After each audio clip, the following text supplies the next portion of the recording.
Moses Ituama. Is he that guy? So he just had a 2-round demolition against Mike Balogun or something like that. 2-round knockout. Now,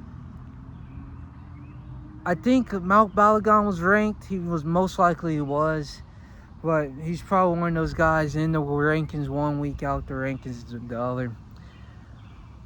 Moses looked great that fight. Where there used to be a time where heavyweights like actually had abs. Like all the heavyweights looked like Anthony Joshua. All the heavyweights looked like Daniel Dubois.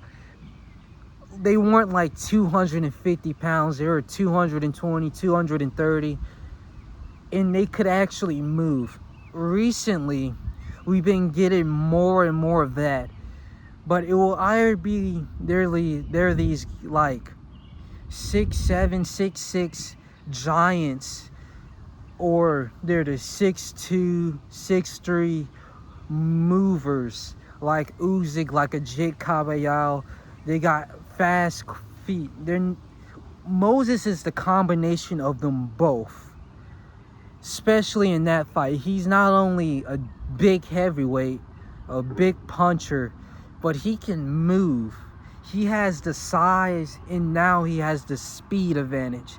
And that's probably why he's being looked at as like the prodigy of the heavyweight division right now.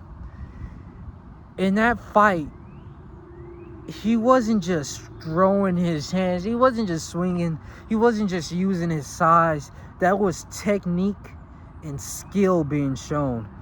He took his time to wait for the heavyweight to throw his sloppy little hooks. You know what I'm talking about, like Derek Chisora, where all he does is just he's just swimming.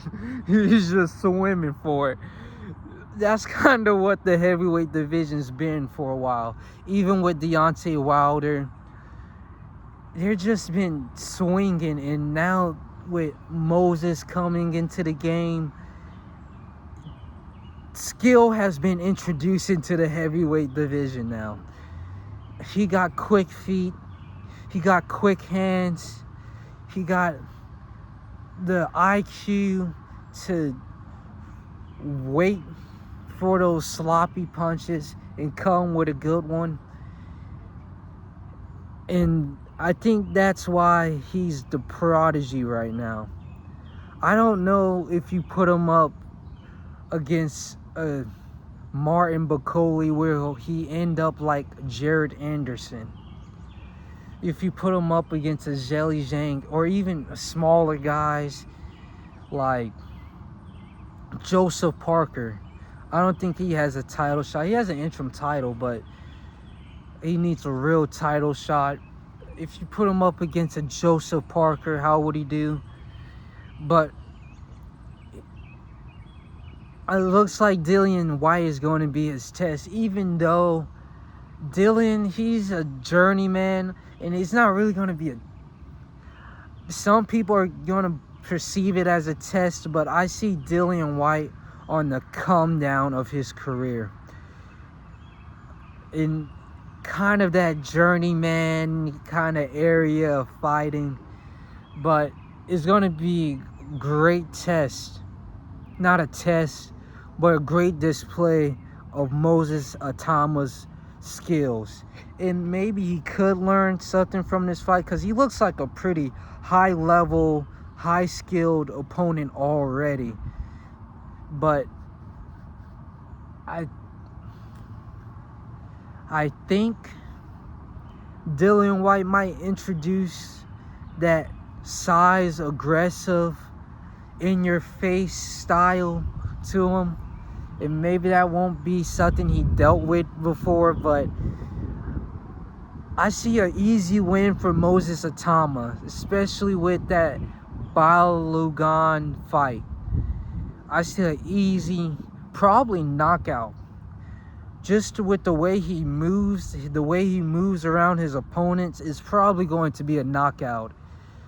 because he can land efficiently over and over and over. Yes, he takes his time, but if he wants to, he can let his hands go pretty quick. And that's obviously going to be the deciding factor for this Dillion Whyte fight.